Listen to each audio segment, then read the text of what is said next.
Grabe no, mga toneladas buhangin yung tinatambak dito no, galing pa ng Zambales. Tapos ito yung mga, may mga graba na rin dito yun. Ayun.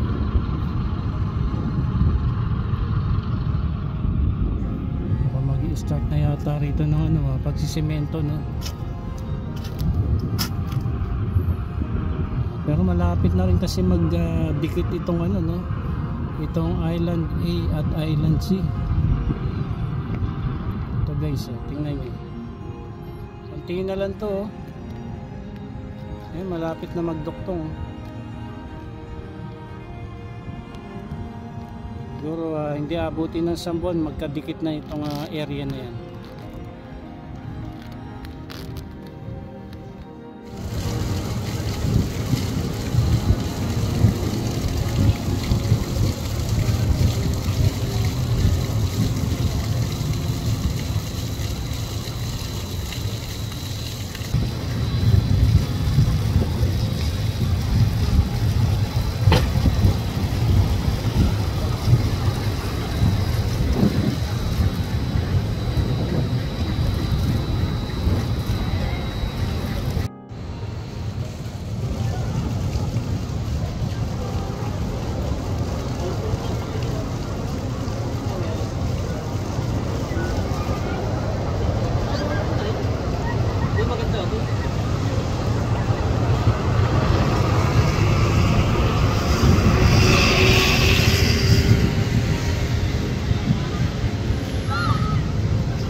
Okay, itong isang barko dito no, mismong tapat nitong likurang bahagi ng Mall of Asia. Ito kasalukuyang nagbubuhos ngayon ng buhangin. Ayan, hanggang dyan po ay makakaabot yung mga tambak ng buhangin. So pakita ko muna rito yung dito po sa may SM by the Bay. Ayan, sa ngayon ay ni-enjoy pa no, habang mayroon pang dagat dito. Kasi darating talaga yung time na ito ay maharangan na po ng mga pagtatambak ng buhangin gawa nga po nitong mga reclamation project.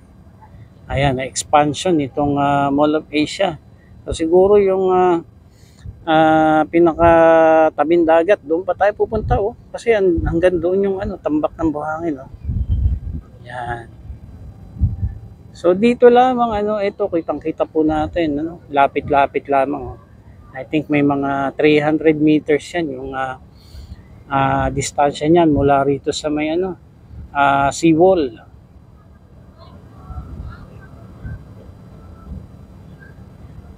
Pero sana talaga magawan talaga ng paraan yung mga daraanan ng mga katubigan kahit na magkakaroon ng mga pagtatambak diyan para hindi naman tayo lumubog sa baha pagdating ng panahon. Magawa ng mga engineers ng maayos na daluyan ng tubig dito po sa Manila Bay. Ayan, doon sa may likod nitong tambak ng buhangin na to, meron mga barko doon. I think hindi ako nagkakamali, 2 barko yung naroon na nagbubuhos ngayon. Ayun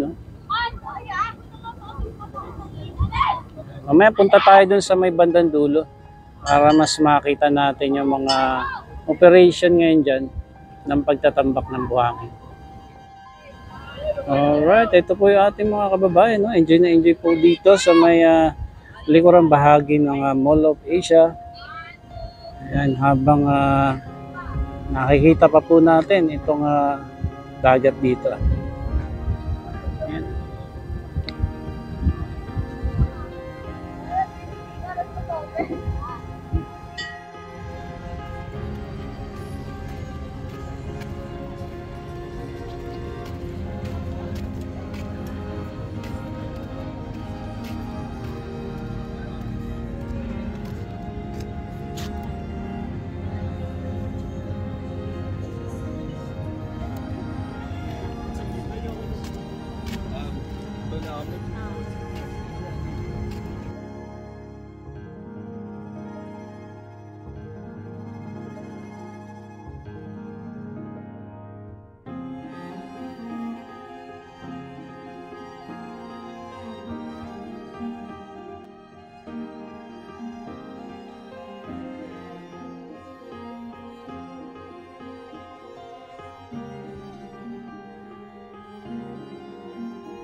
So yung papaalis na yung isang barko, pero yung isang barko nagbubuhos pa rin ng buhangin. Ayun no.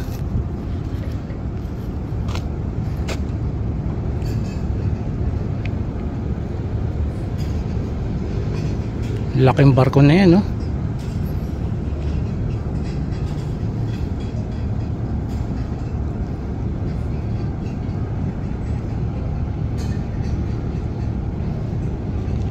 Parang Chocolate Hills yung mga tambak ng buhangin.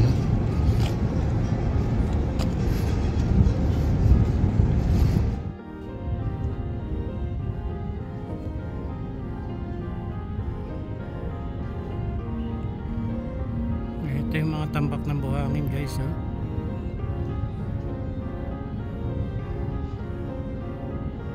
Last week lamang ito nasimulan yung sa area dito. Ganito nakataas at kalawak ano. Yun dito sa may likurang bahagi ng MOA. Ang bilis ng tambak nila oh. Tapos ayun pa yung isang barko ngayon na nagbubuhos. Ayan. Tapos yung isa naman papaalis na. Ayun oh.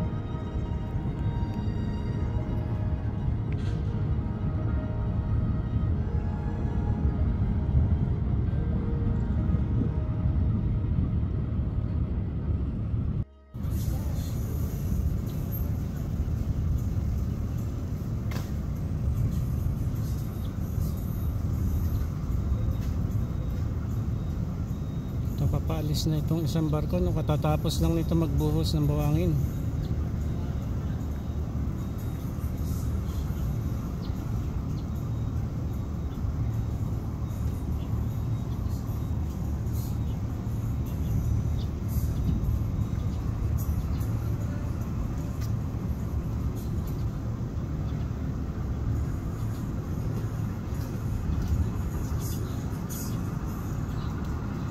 Pero yung isa ito nagbubuhos pa rin.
Lapit na natin dito sa may Island A.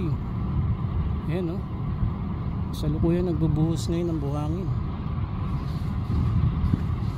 Tapos dito naman, ayan to na yung mga tambak din dito sa laot. Plus ito yung bago dito sa may tapat ng MOA.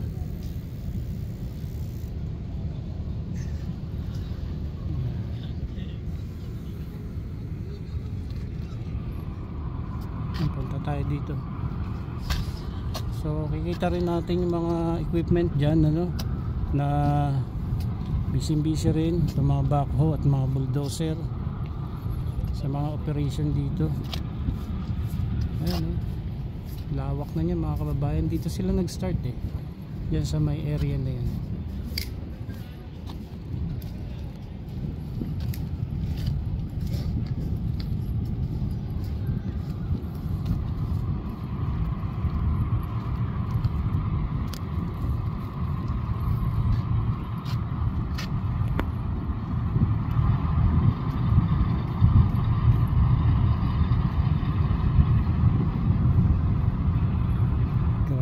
Mga toneladang buhangin yung tinatambak dito galing pa ng Zambales.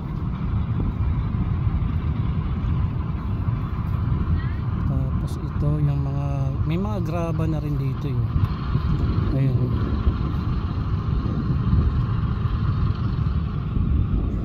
Baka mag-i-start na yata rito ng ano, pagsisemento, no.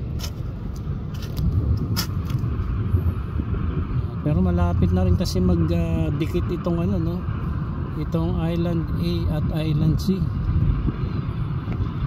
Ito guys, tingnan nyo, konti na lang to, malapit na magduktong. Siguro hindi abutin ng 1 buwan, magkadikit na itong area na yan.